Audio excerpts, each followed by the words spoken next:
Si Yahweh ang aking pastol. Hindi ako magkukulang. May mga panahon na ang buhay ay parang hindi sigurado. Maraming iniisip, maraming kailangan asikasuhin, at maraming bagay na hindi natin kontrolado. Sa gitna ng ganitong kalagayan, madaling makaramdam ng kakulangan, takot, at pag-aalala kung sapat ba ang lahat para sa bukas.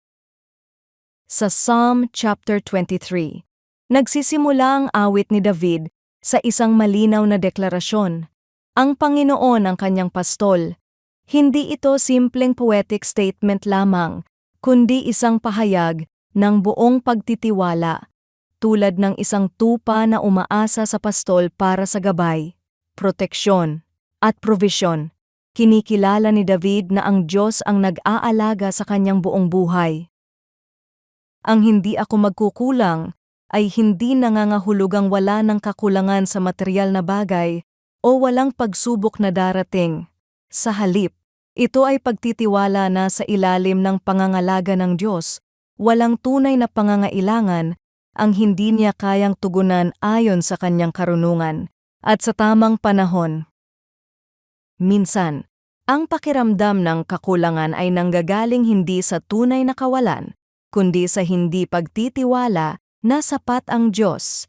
Kaya ang paalala ng talata ay hindi lamang tungkol sa provision, kundi tungkol sa relasyon, na kapag ang Panginoon ang ating pastol, hindi tayo nag-iisa at hindi tayo pinababayaan. Sa araw-araw, tinatawag tayong mamuhay na may ganitong uri ng pagtitiwala, na ang Diyos ang nangunguna, gumagabay, at nagbibigay ng kailangan natin sa tamang panahon, kahit hindi natin nakikita ang buong larawan. Sapat na ang kanyang presensya upang tayo ay manatiling matatag. Panginoon, Ikaw ang aking pastol. Tulungan mo akong magtiwala na sa iyo ako ay hindi magkukulang. Alisin mo ang takot at pag-aalala sa aking puso, at turuan mo akong sumunod sa iyong paggabay araw-araw, sa gitna ng aking mga pangangailangan. Ipaalala mo sa akin na sapat ka.